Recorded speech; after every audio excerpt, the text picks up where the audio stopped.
What's up, everybody? It is a new year, new quarter, and at the beginning of every quarter, we look at JP Morgan's Guide to the Markets. We're going to look at a ton of data on not just the US market, but international markets, the economy, valuations, and I'm also going to give you my opinion about what a realistic expectation is for the risk reward of the S&P 500. So let's get started, and as always, if you get value out of the video, subscribe to the channel. If you want to support what I do, join the Discord or get my template for Google Sheets, then consider following me on Patreon. Link to that will be down below. Now, let's get started. I'm going to put the link to this presentation in the description if you want to follow along. There's almost 70 slides, and I'm not going to go through the whole thing. So if you want to see what I skipped over, you can check it out. And for starters, we see that the market is essentially at all-time highs. Relative to forward earnings, the market is also pretty close to peak valuation levels. 22 times forward earnings, that's quite rich. We've only touched this briefly in 2021 and then also in the dot-com bubble era. You see that over the last 30 years, the average has been around 17 times, but you know what you would see if you dragged this graph back further, if you looked further back in time? Then the average price to earning multiple of the S&P 500 would be lower, more like 15, 14 times. So what does this mean? Does that mean that we're in a bubble? Well, first of all,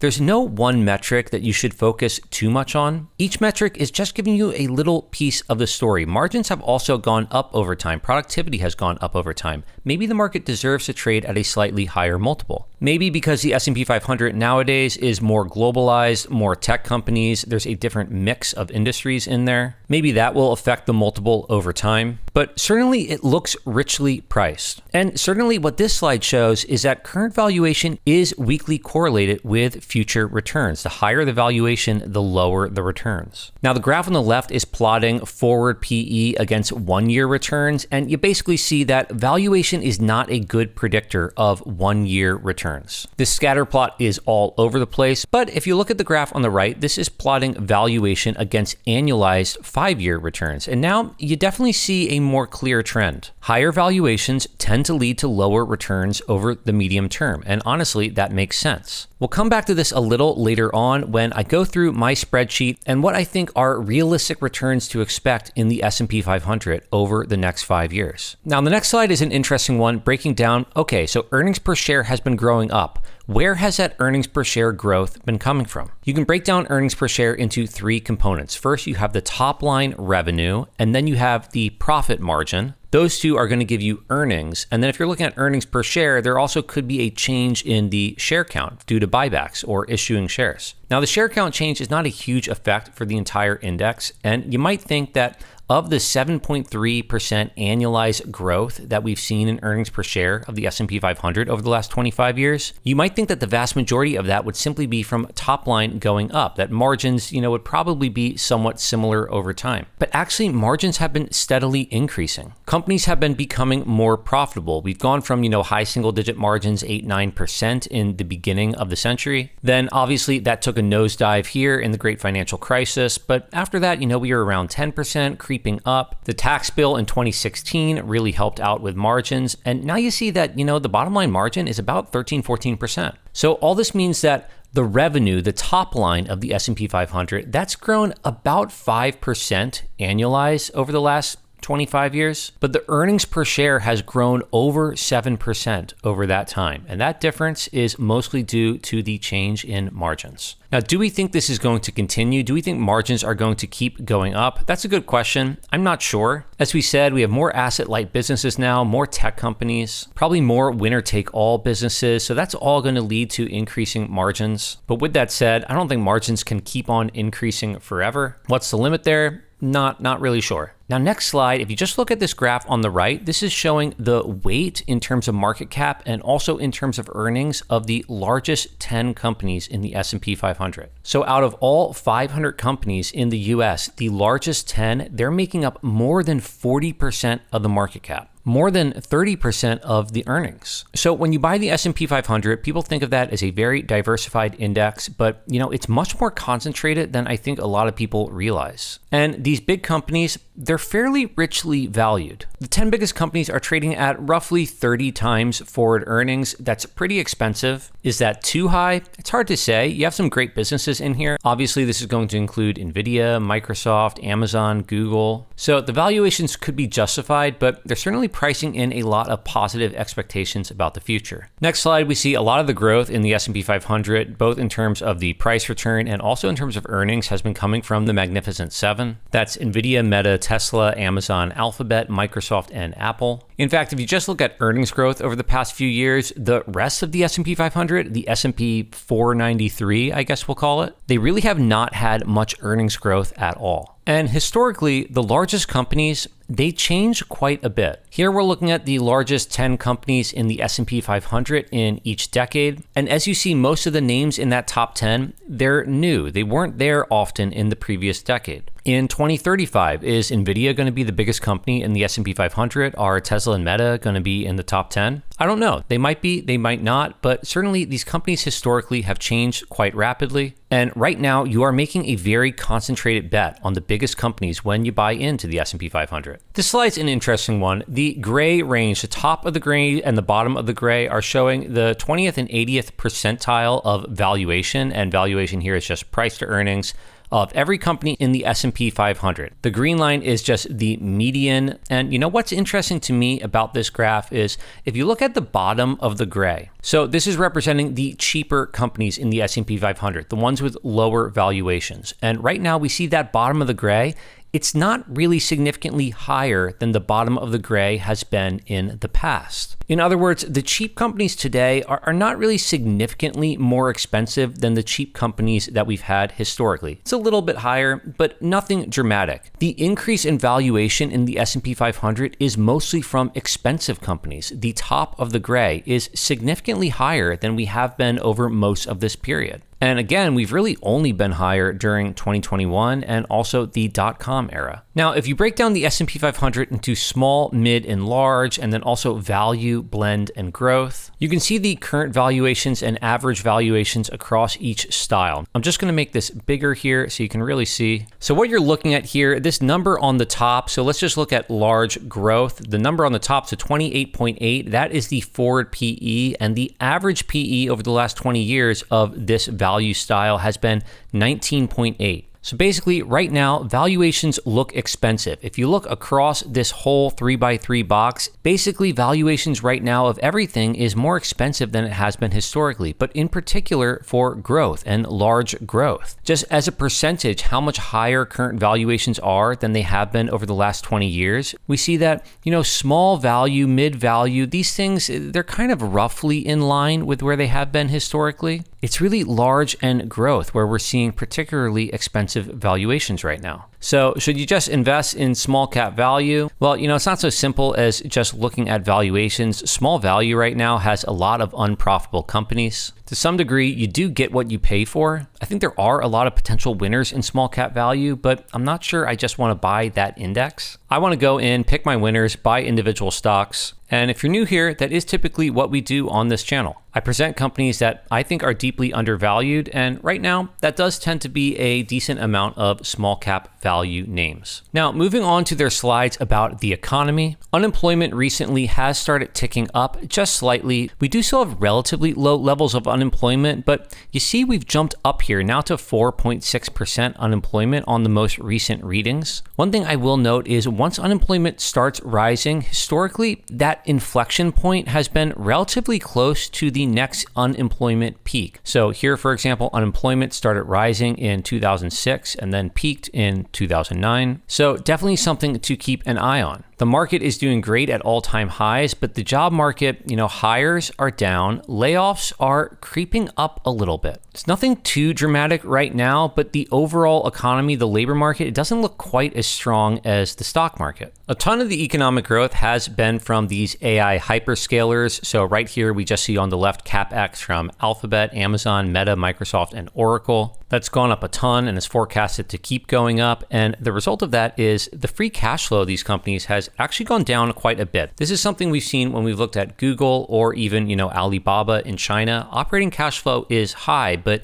the CapEx, the amount that they're spending on these data centers has just gone up so much that even though operating cash flow is going up, free cash flow is going down. And this is always an interesting slide in this report, just looking at consumer finances. If you look in the bottom right, over the last couple years, delinquencies have gone up a little bit on a wide range of loans. Obviously, student loans were forgiven for quite a while, so delinquencies essentially went to zero, and now they've shot way up. Student loan delinquencies over 14%. That's actually huge. Credit card delinquencies about 9%, auto loan delinquencies about 8%. These are pretty high levels. Nowhere close to as high as we saw in the Great Financial Crisis, but creeping up. So the average everyday consumer under a little more pressure. Meanwhile, the government, we keep spending a massive amount of money here. $1.8 trillion deficit here, like 5-6% of GDP. Debt as a percent of GDP keeps going up and to the right. It's hard to see how that one is going to end well. At the same time, over the past few years, the dollar has been weakening. Pretty much since the Great Financial Crisis, we've been in a dollar strengthening cycle. As you see, the dollar has these big, long periods of where it's decreasing, it's increasing, decreasing, increasing. And I have no particular ability to predict where the dollar is going to go. I'm not sure. But if the dollar keeps decreasing in value, that certainly would be a tailwind to emerging markets, to international markets. And certainly, I think we're finding a lot of value there relative to the US right now. Which, speaking of international markets, 2025, amazing year for international and emerging markets. Yes, the S&P was up double digits, but basically every international market other than perhaps India was outperforming. Europe was up 25% on the year. In US dollar terms, up over 40%, simply because the euro gained a ton of ground on the dollar in 2025. Nevertheless, US markets still about 64% of the global market cap. Dollar cycles can be very long. Many investors are accustomed to just US stocks outperforming international. And over the next 5 years, I'm not sure that that's such an obvious bet. We see on this chart, US has outperformed international for so long, effectively since the Great Financial Crisis, that some investors forget there were huge periods where international has outperformed the US. And as you see, those periods mostly line up with times when the dollar was declining. If the dollar keeps declining, we could have a period of extended international and emerging market outperformance. This chart on the left I think is interesting. It's showing valuations now relative to their average over the last 20 years. And as we see right now in the US, valuations quite expensive relative to where they have been historically.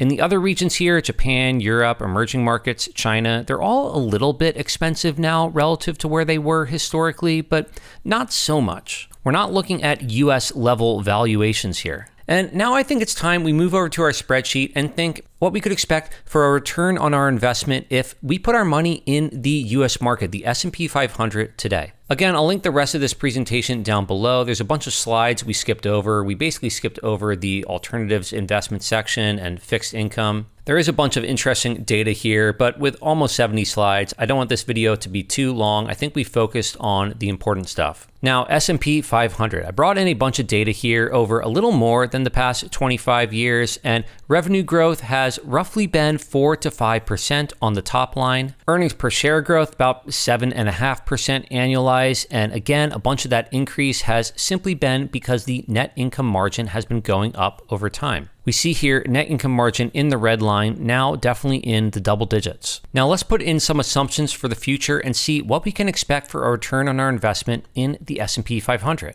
And in my base case, I'm just assuming revenue continues to grow about 5% on the top line. Again, historically, it's been about 4.5%. You could put a higher number here, but I think that would be being optimistic. I'm just going to leave this at 5%.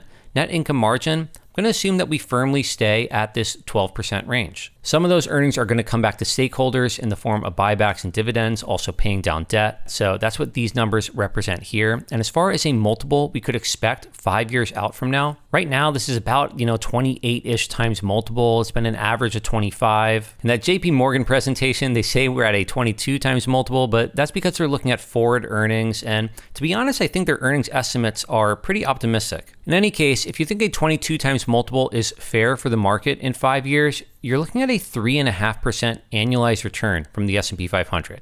If you think it's still going to be trading for like a 28 times multiple, then yeah, now you can get an 8% annualized return from the S&P 500. People say the market returns 10% a year, and while that may have been the average return over large periods of time, I think you have to put in pretty optimistic estimates to get that return over the next 5 years. Even if we're very bullish and we assume that revenue growth is on the high end over the next 5 years, so 6%, 4% every year for the index. And even if we assume net income margins keep expanding over 5 years, we bring that up to 13%. And if you assume that the market continues to trade at a 28 times multiple, then yes, now you're looking at an 11% annualized return on the S&P 500. This is certainly possible. We could see this happen, but I think our assumptions here are rather optimistic. On the other side, in the bear case, if you actually have some genuinely bad things happen in the economy, the downside is quite large. 4% growth on the top line every year for 5 years would be slightly below average, but really not much. If you have even a little bit of margin compression, I'll bring this down, 11% margins. If we actually had a genuine recession, this number would likely be significantly lower. And if you give the market something close to its long-term average multiple, maybe 16 or 17 times, then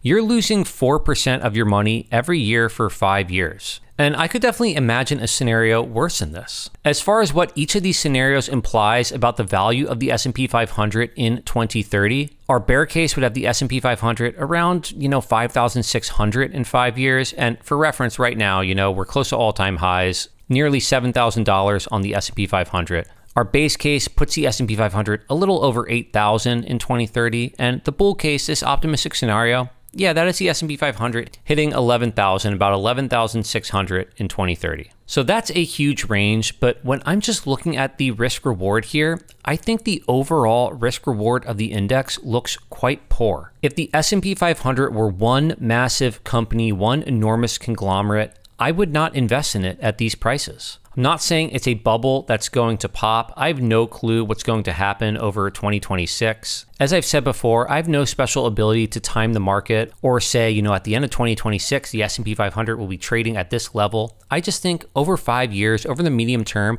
the risk reward here is not good. That's my opinion. If you agree or disagree with me, I would love to know why down in the comments below. As far as what I'm doing with my money, I have no money invested in the S&P 500 as an index. I do own some companies that are in the S&P 500, and as you know, if you follow the channel, I'm very bullish on a number of stocks and a number of sectors. I think there's value that's out there. I try to highlight companies that I think are deeply undervalued here. So if you got value out of the video, subscribe to the channel. And again, if you want to support what I do or get my template for Google Sheets, then consider following me on Patreon. Link to that will be down below. If you have an opinion on what you think the return of the overall market is going to be over the next 5 years, let me know that too. I'm curious to hear what you think. And with that, I hope to see you all in another video.